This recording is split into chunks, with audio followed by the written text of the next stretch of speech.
trusting, coming up with the process, trusting in it, and then just following the steps day in, day out, and not worrying so much about the end result. End result will take care of itself as long as I'm doing the things that I'm supposed to do. Welcome to Multifamily Insights. I'm your host, John Casman, and I want to thank you for joining us for another great episode.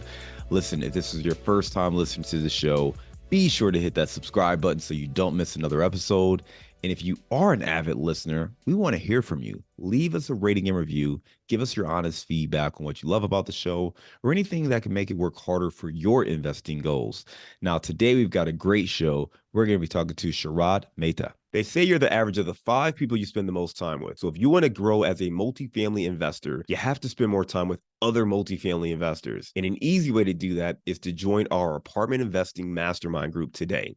Just go to casmancapital.com and click on the mastermind button. Now, as a part of this group, you'll get access to expert trainings, group coaching calls, industry news and updates, as well as all of our webinars and workshops, including our 3-hour workshop on raising capital. Again, if you want to be around other multifamily investors that can help you scale your portfolio today and grow your network, make sure you're a part of the Apartment Investing Mastermind. Just go to casmancapital.com and click on the mastermind button today. Now, Sharad Mehta is the founder and CEO of REsimpli. Now, after continuously being frustrated while using multiple softwares to run one business, he decided that enough was enough and created an all-in-one real estate software tool. Now, today he owns 50 properties free and clear. He has flipped 40 to 50 properties per year from out of state. And of course, he is the founder of the software company REsimpli. Let's welcome to the show, Sharad Mehta. Hey, John, thank you so much for having me on the show, man. Yeah, Absolutely. it's great. When you and I were both getting started, we met at a REIA, crazy times. Yeah. It's so crazy. So for context for the listeners, you and I have known each other for probably 10 years or more than that. And yeah, we were meet at the meetups in Chicago, and you Yeah. were, getting started buying properties, I think in Gary or, Northwest Indiana. At the Right. same time, we were kind of getting started, and you obviously have really scaled a portfolio. Normally I tell people to give us, 2 minutes on their background, but because of your unique background and, I know I've been able to watch you from afar, just scale. Just take me back to that time. What was your vision? Because you and I, we kind of bonded over, you and my wife worked at the same firm. Right. And, there was a lot of connective tissue, but to watch you take off, was that was that a part of the vision? Was that something that you thought was possible? Just take me back to that time frame when you were getting started building those portfolios. And I don't know if that's a great question. I don't know if I thought it was possible. I didn't think in terms of it was possible. All I knew was like, this is what's in my control. I'm just going to do the next step. I'm just going to take the next action. And the goal was just to be financial, have freedom of time and money. That was the goal from day one. I don't want to say desperately, but yeah, I guess desperately in a good way. I desperately wanted to have freedom of time and money. I did not, I mean, I enjoyed the company that I was working for. I didn't enjoy the work that I was doing, and just wanted to be able to have financial freedom, freedom of my time, be able to do what I want to do when I want to do. And I was just like really driven by that. And I did have this vision of, okay, I wanted to get to, this number of properties. For me, it was, okay, let's just get to $1,000 monthly passive income. Once I got that, let's get to 2,000, 3,000. Like just like short milestones, and just like, okay, just keep doing that. It's like kind of going to the gym, right? Hey, I'm going to go to gym 4 days a week, eat healthy. I'm not worried about the end goal. As long as I do that, the end goal will align with, will be something good. So that's kind of the mindset I had. Yeah, so that's it. Was just going to local RIAs, reading as much as I can online, connecting with other investors like yourself. It was just the biggest challenge was staying motivated, staying inspired. It's hard. You do marketing, you do something, and then a deal doesn't, a deal falls through, or something that you expected doesn't go according to what you had planned. then just connecting with other investors and see what they're doing, getting inspired by that, getting motivated by them was the biggest thing that just kind of kept me going.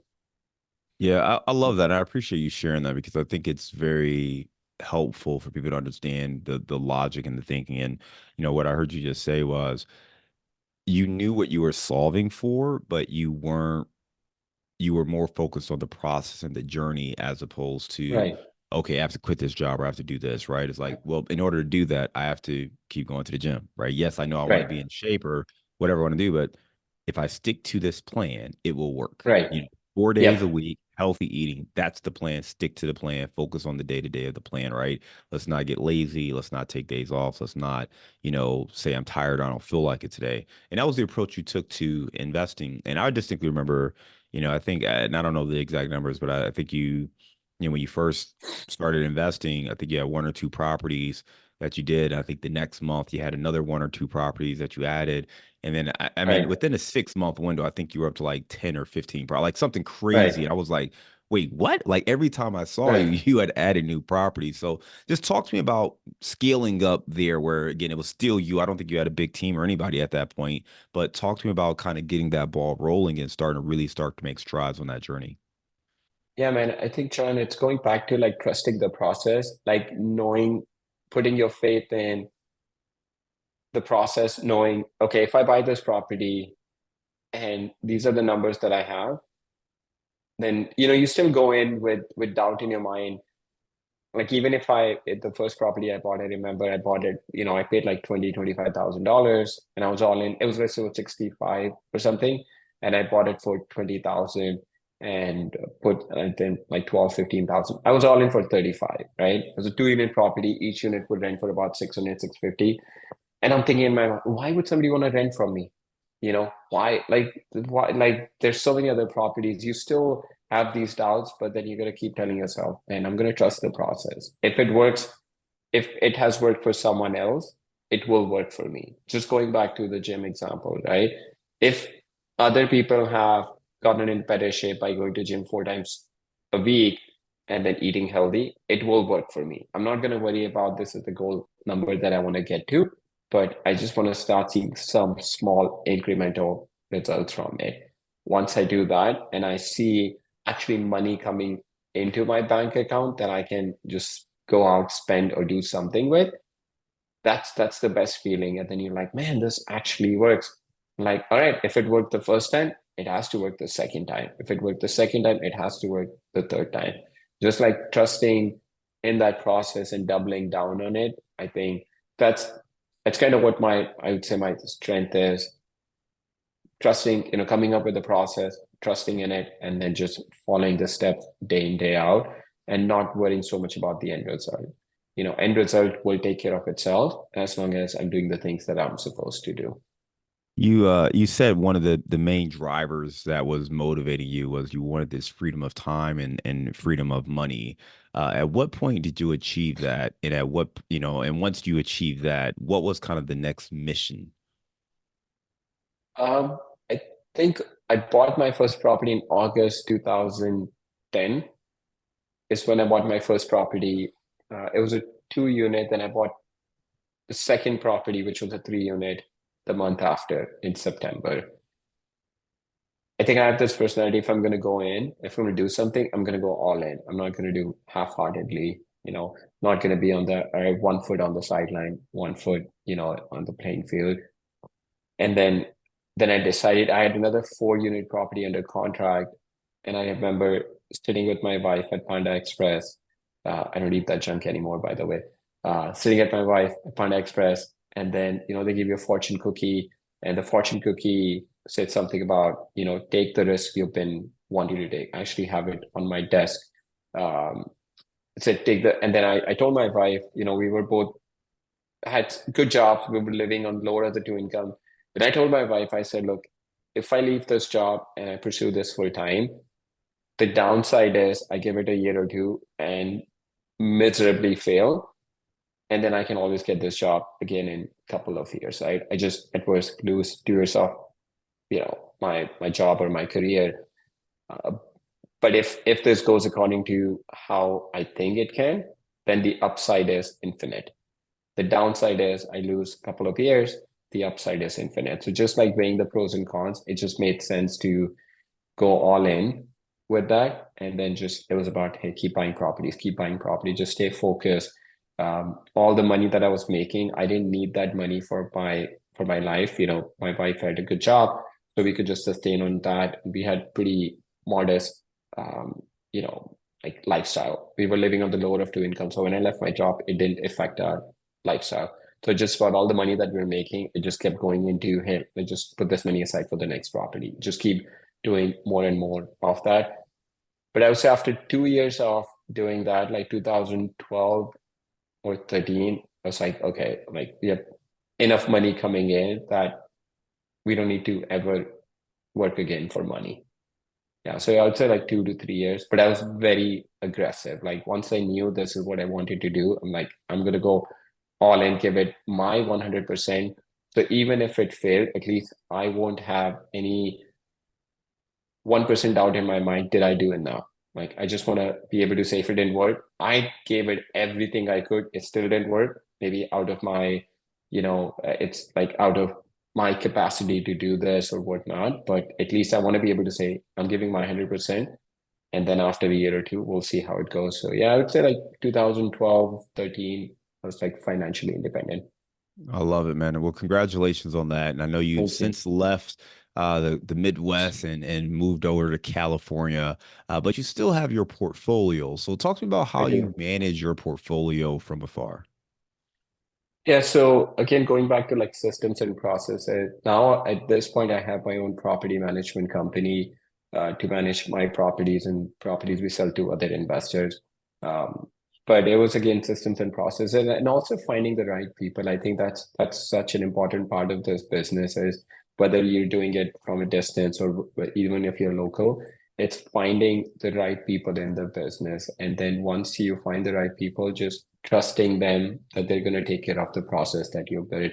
If something is not going right, either there's something wrong with the process or you have the right person, driving the bus. So those are the only two reasons. It'll always be a people problem. Like either you as a person didn't come up with the right process, or you have the right process, but the person you put in charge of that process is not the right person.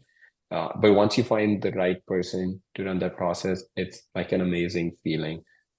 Like right now, we flip about 20, 25 houses a year, and maybe I spend maybe like half hour a week on running my business.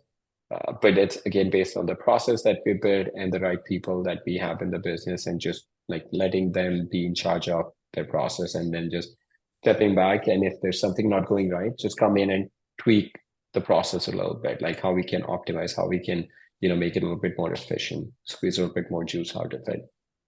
Yeah, what I'm hearing you talk about is really the systems and processes and how that allows you to really have that location independence, financial independence, and Right. really the time flexibility you're looking for.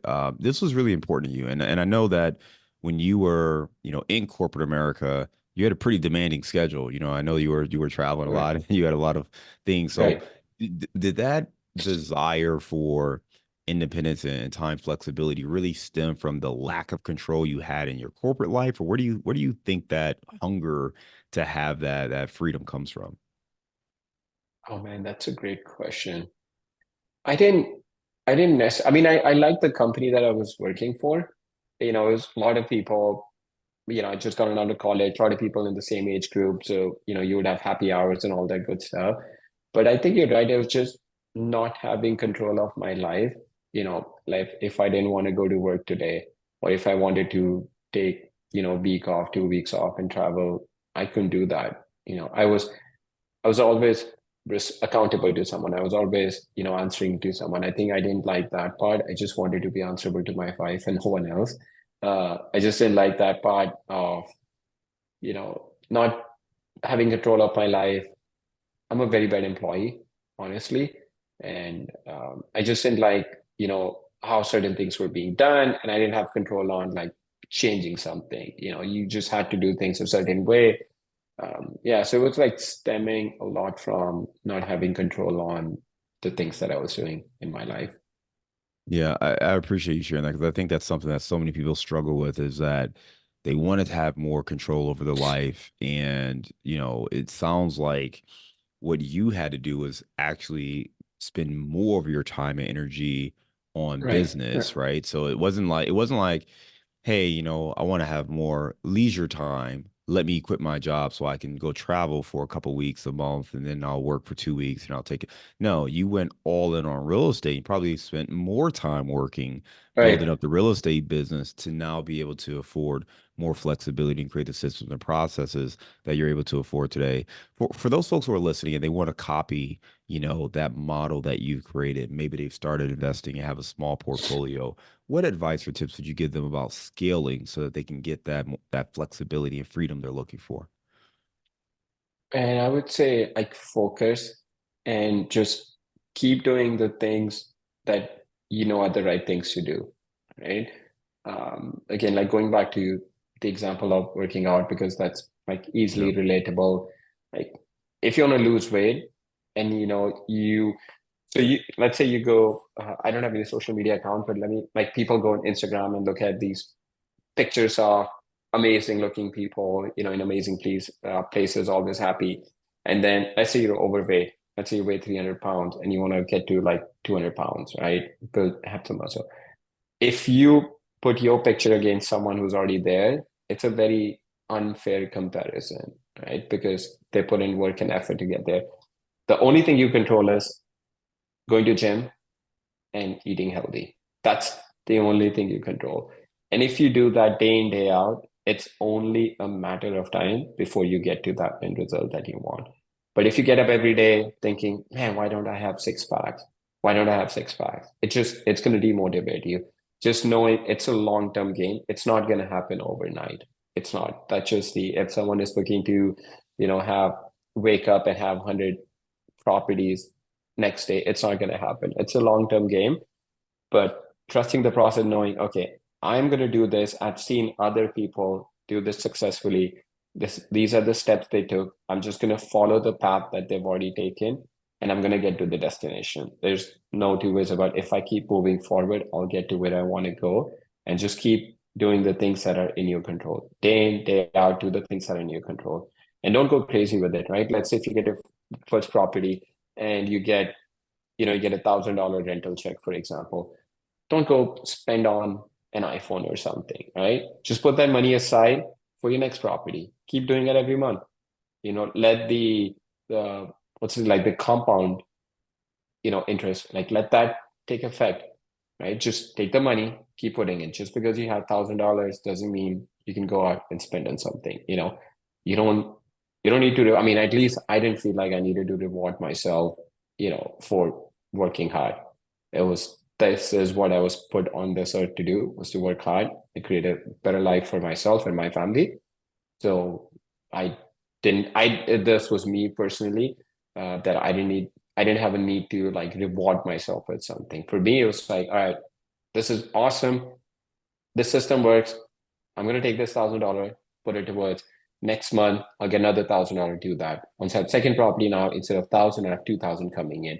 So I do that. Once I have third, I have 3,000 every month that I'm putting towards the next property. And it Yep. just keeps growing and growing and growing from there.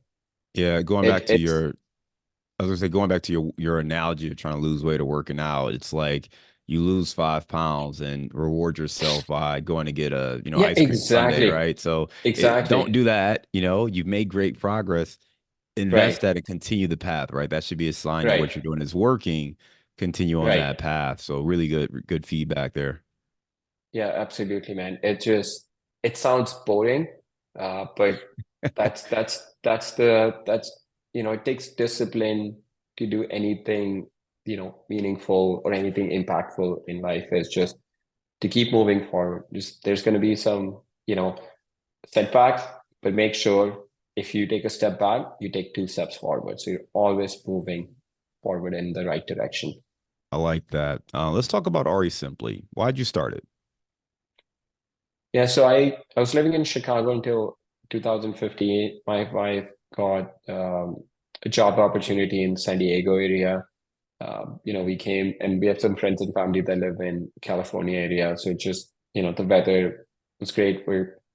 thinking of starting family. So it just made sense to move in, move to California. So once I moved to California, I had these like 40, 50 flips a year that I was doing. So I started looking at my business, from the systems and processes that I needed. Even though I had good systems and processes, I didn't realize how much inefficiency there was in my business because I was living so close to my properties.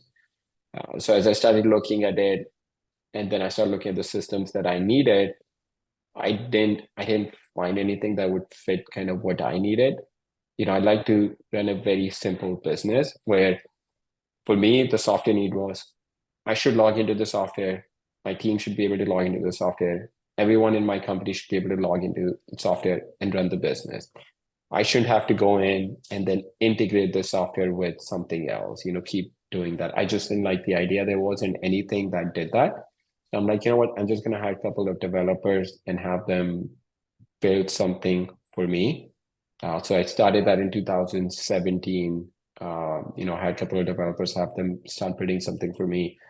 And then just that's kind of where it grew from is needing something for my own business to run the business more efficiently than I was running before. All right, It I just kind love of it. grew into what it is now. Yeah. Yeah, for those folks who aren't familiar, can explain exactly what REsimpli is and what it does for investors. Yeah. So it's a software for real estate investors that are doing, it's geared heavily towards people that are doing any direct to seller marketing, whether you're doing it for wholesaling, whether you're doing it to buy rental properties, whether you're doing it to buy fix and flip. But if you're doing any sort of direct to seller marketing, whether it be direct mail, cold calling, online ads, TV ads, radio ads, that's what our system does is help you manage those leads, help you manage your marketing. Like we'll provide you a website, we'll provide you a phone system to call and text from. If you are wholesaling properties, we'll provide you, we'll help you manage your disposition side of the business. And because I used to be an accountant, we even have an accounting system built in, so you don't even need QuickBooks. So it's an all-in-one software for real estate investor that are doing direct to seller marketing for them to manage to do generate leads in the system and manage their leads and manage the operations in their business. And you were saying before, like, your struggle was you had to log into different platforms or try to, Right. connect these different platforms, and you wanted to be in one place. What were some of those issues that you ran into that you were able to solve with REsimpli? Yeah, I mean, some of the issues were like back in the day, pretty much everyone was using Podio. Uh, it doesn't look very good. It's clunky to use, but Podio is just a platform that you have, but then you have to go and integrate it with the phone system. You have to integrate it with the website. You have to integrate it with all these different softwares out there. I just didn't like the idea of it. It just didn't appeal to me. And I know myself, if I have to do that, if I have to get up and worry about integration, I'm just not going to do it. I like things very, very simple. It just didn't appeal to me. So the idea wasn't necessarily when I started the company was, hey, this would be a great idea for other people. So, hey, this is something I really need for my business. I don't have it, and I know I won't be able to run an efficient business if I don't have something like this. So it came from a personal need. And then I was part of a couple of masterminds. So I started showing it to other people, what I was doing in my business. And they're like, hey, what software are you using? I'm like, oh, this is something, I created for myself. And then it just kind of started growing from there. No, I love it. I appreciate you sharing that because I think it's so helpful for people to understand that, like, how to be solution oriented, right? This was Right. something you created to solve your own personal challenge, Right. but just so happens that other investors are facing the same challenge, and that lets you know that hey, you've got something here. Right. How many, like, just give some context, like how many folks do you work with REsimpli right now, or how many deals have you done? Just give me some context to kind of where the REsimpli is today. So with REsimpli, we have investors all the way from people that are just getting started, all the way up to people that are doing 30, 40, 50 deals a month, whether they're wholesaling, fixing and flipping. We have all sorts of different investors, and we have over 1,300 companies using REsimpli right now. Yeah, I love it, man. And I know earlier you said that you only work about a half an hour a week usually on your flipping business. And if I'm reading this right, it says you work about an hour a day in general. How did you get to manage your schedule and get so efficient where you've cut in that you're literally the embodiment of that 4 hour work week? Yeah. I mean, it's on my house flipping business that I work, half hour to max an hour a week if, something goes wrong. But on my like property management business, I would say it's pretty streamlined. I mean, I check in with my property manager maybe once every other week or so, or she'll text me if there's something going on. I don't have to be involved on the rental properties because property management company is managing. Most of my time is taken by REsimpli. That's where I put in majority of my time. Um, it's because we're growing, we're scaling, we're launching a new product this year. But on the real estate side, house flipping side, I think it's again going back to having a process and then just looking at things that you can pull yourself out from and looking at what part of the business you add the most value in. Do I add the most value in dealing with contractor, or do I add the most value in making sure we have enough money available for the properties that we want to buy? That's honestly my role in the business right now, is that I want to make sure we always have enough money to buy, whatever property we want to buy. I live in California. My project manager, who manages all our flips, lives an hour north of me from here. So she's also managing everything virtually. She flies out once every 4 to 6 months just to meet with the contractors. I've never met any of the contractors that are working for me now. Um, if they were in front of me, I wouldn't even know them. I've never seen them. I just I mean, I don't even know their name. I've even set up a different bank account for Claudia, who's my project manager. So every week I'll move money to that bank account. She'll pay the contractors. And then, we have everything built in recently. I'll go and review the financials just to make sure, we're making expected profit. And she gets a percentage of the profit on every deal that we sell. So our incentives are aligned. She's been with me for 7 years since I moved to California. And then I just trust her with the processes that we've come up with. And if there's something, like she had some questions for me, so we had a like 2 minute call this morning on, hey, what do you think of this property? I'm gonna make this offer. I'm like, okay, yeah, go ahead, do that. Numbers make sense, and we have money available for these properties. So, I love the efficiency you've been able to create, and it goes back to what you said earlier about systems and people, right? If you can right. put together the right system, if you can find the right people, you can make things really efficient. I think most people struggle with one of those two things. Talk to us about how you figure out which one is the challenge, and then particularly when it comes to people, like, do you have any tips or tricks on finding the right people, hiring the right people, retaining the right people? But talk to me just a little bit more detail on the systems versus people, and then specifically finding the right people. I think when it comes to systems, it was a book that I read, E-Myth Revisited by Michael Gerber. I think that had a big impact on how I started looking at my business. And then like EOS books, like all the books that people recommend. So I read those. And, like one thing I strongly believe in is, for me, it's not how many books I read per year or per week. Like I don't have any desire to read 52 books this year. I don't. I would much rather read one book 52 times and just really live by that book, you know. So E-Myth was one of those books that I'm like, man, this is an amazing book.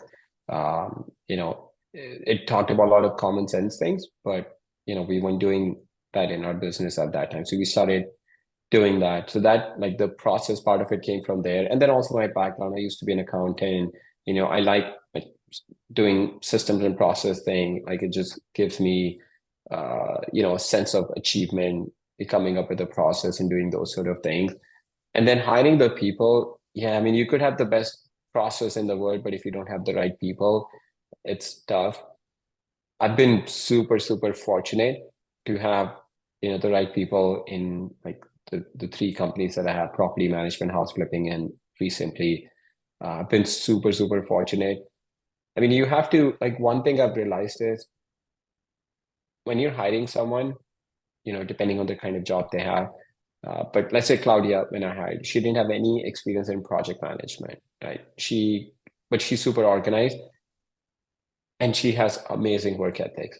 So you can hire someone who doesn't have the skills, but as long as they're right character, right work ethics, you can teach them any skills that they need for the job, right?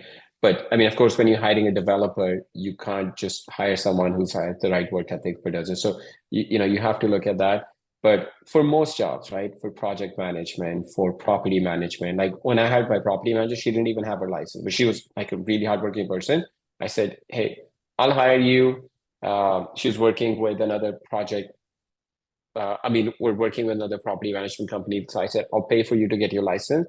And she did that. It just like finding the right people and then investing in them. That was key is, let's say you have the most skilled person in the world, but they don't have the right work ethics. They don't show up on time. They lie to you. They cheat from you. They're not honest. There's no training that you can send them to and say, hey, Sharad, can you go take this training course that I have on how to be honest, how to show up on time. If they have the work ethics, they have the work ethics. You can teach them the skill. So I think that's what we look for is hiring people for the ethics that they have and not worrying so much about the character. We have a dozen people in Philippines now in our customer support team for REsimpli. I mean, we hire them based on, hey, do you have the right work ethics? Like, are you excited about what we're doing at REsimpli? Every week, my head of my CS team checks in with every team member and says, on a scale of 1 to 10, 1 being you're going to give your 2-week notice tomorrow, 10 being this is the best job ever, how would you rate working at REsimpli? And then be honest. If it's 2, 3, 4 low rating, let us know so we can make sure we're doing the right thing. And then once you find the right people, make sure you invest in them and like keep them happy. As long as the people that you are working with are happy, the end result will always be good. If you're working, people that you're working with are not happy, then they're not going to show up to the job. Yeah, Sharad, you gave a really good insight, particularly on finding the right people and then not hiring for skills, but hiring for, the work ethic, the personality, the desire. And you can always teach them that Yeah. with two really clear examples. One, your property manager didn't even have her license, but that was something that you helped her get because you knew she had the work ethic, right? That's great insight. How are you figuring out that these people have the work ethic before they're already into your fold, right? Because I mean, a lot of people can put on a good face and, maybe Right. say the right things in an interview, but how are you vetting them to make sure that, okay, this is a hard worker, this person has great work ethic? What are you seeing, from that standpoint to make sure you are bringing in the right people? Yeah, I mean, that's a tough one. I mean, it's a lot based on your gut, right? It's a lot based on how is that person showing up for the interview. First of all, are they showing up on time? If they're not showing up on time, that's like a big red flag. If you can't even show up for the interview on time, Yeah. for example, for anyone we hire for a CS position, for example, we ask them to, uh, read the entire job description. At the end of the job description, we say, if you're interested, send us a video, introduction video, and put this in the subject line. I'm awesome. So if they didn't do that, they're automatically disqualified. That didn't go to the bottom. And then once they show up, like depending on what sort of questions they're asking, if they're asking, hey, how much money am I gonna make, how much overtime I'm gonna get, those sort of things, or if they're asking, if they're asking about, okay, what is it that you guys doing, how can I add value to this, like if they're asking questions about the bigger picture, if you feel like they want to be part of this company and this is not a job for them, like those sort of things, you get a pretty good feeling about who you're working with, what kind of person they're going to be. It's not going to be 100%, but you'll know, if this person is going to be a good fit for the company, not from skill point of view, but just from the character point of view, if they're going to be the right fit. Yeah. But yeah, it goes a lot based on like what your gut feeling tells you about the person that you're interviewing. No, I think that's really helpful, Yeah. especially And then you for could all always the, have them on, yeah, you could always have them on a 90-day probation period. yeah, That's yeah, what you do. Like one person we hired in our CS role, he came from a referral, everything checked out. And that's one other thing we look for is like now we look for to hire people from referral. So if I know, let's say John, you and I have been working together, and I say, man, John is an amazing guy. John will know other amazing people. If you refer someone over, it's just if understood that if John is referring over someone that we already have trust built with John, then John is going to refer over someone that who's going to be, a good person. So it just those sort of things, then that makes our life easier. But then you hire someone and then they come in and we say, all right, we need you to start doing this. And like, oh, if I need to do this, I need to make more money. We're like, nope, this is not going to work out if you're not going to step up to the plate. And then it's going to be a transactional relationship for you. yeah. Then we're not the right company. I think that's very helpful for all the small business owners and entrepreneurs looking to scale. And, sometimes that just means getting that assistant to get Right. started. But, picking the right assistant can give you all the ammo you need to really scale. So I think that part that you Absolutely. gave is really vital as far as getting the right people to help you with the systems and processes you're putting to your business. Right. Sharad, for those folks who do want to learn more about REsimpli, I think I was calling it REsimpli before, but REsimpli, you can go to REsimpli.com. That's RESIMPLI.com. And we'll make sure we link to that in our show notes. Right now, we're going to transition to a round of insights. Are you ready? Yes, sir. Let's All right, go. Shrat, give me a failure or an apparent failure that sets you up for later success. Uh, Failure would be, oh, man. I think it just getting too confident, too cocky, and then saying, getting that sense of, oh, this is easy. I can do this, it's not that hard. And then you get your ass kicked, lose some money on a deal. You're like, oh, I strayed away from the process that I had. Like, for example, I bought a property in a neighborhood I wasn't super familiar with. We bought a house with septic tank that we had never done, will never do again. And we ended up losing like I think $15,000-$20,000 on it. And just I could go back and saying, oh, yep, this is exactly what happened. We had in our process not to buy something with septic tank, always buy properties that are on city water and sewer system. We, stepped away from our process, and exactly what happened. It's just kind of reminder of staying true to, sticking to the process that works for you. Give me a digital or mobile resource you recommend for your business. If you're a real estate investor, I would say REsimpli. but for me, like one app I absolutely love is this app called Habit. It just tracks my habit on a daily basis. Again, like even on my personal life, I have like, process that I built. This is what I need to do daily, breathing exercise, meditation. It just keeps track of me. It's called Habit. And there's a bunch of other ones, but that's the one that I have like is a widget on my home screen on my iPhone. We were talking about books earlier. Give me the book you've recommended or gifted the most in the last year. Oh, in the last year, I would say I've been reading a lot about Stoicism. That's the book I would recommend the most, The Meditations by Marcus Aurelius. All right. Give me a daily habit that helps you stay focused on your goals. I journal and I meditate. All right. Give me your number one insight for building effective systems. I mean, it's what is it like R&D, like rob and duplicate, like see what other people have already done and just duplicate that. I don't need to reinvent the wheel. Like, like we just go and see what other companies that are way ahead of us are doing. So just do that. Like, why do we need to? I mean, these are companies, there are other companies out there that are spending millions and millions of dollars on customer research, all these like different fancy things. We don't need to do that. They've already done all the research. Just copy, duplicate that and then just run with that, you know. So yeah, that's what we do a lot of. Yeah. If something is already working and a process that's already been proven by someone else, just duplicate it. You know, you can add your own flavor to it depending on your circumstances, but at least you have a really good starting point. I love it. All right. And I know you're in California. What city are you actually in? North of San Diego, San Carlsbad. Diego. Okay. Okay. Yeah. So, Carlsbad, San Diego area. Give me your favorite place to grab a bite to eat. Oh man, I turned vegan 4 years ago, so it's not gonna be, you know, but for me, it's veggie grill. They make like really mean burgers, vegan burgers. Yeah, I love it's it. a veggie grill. Veggie Grill San Yeah, Diego. We'll make sure we check that out, put it down on the list.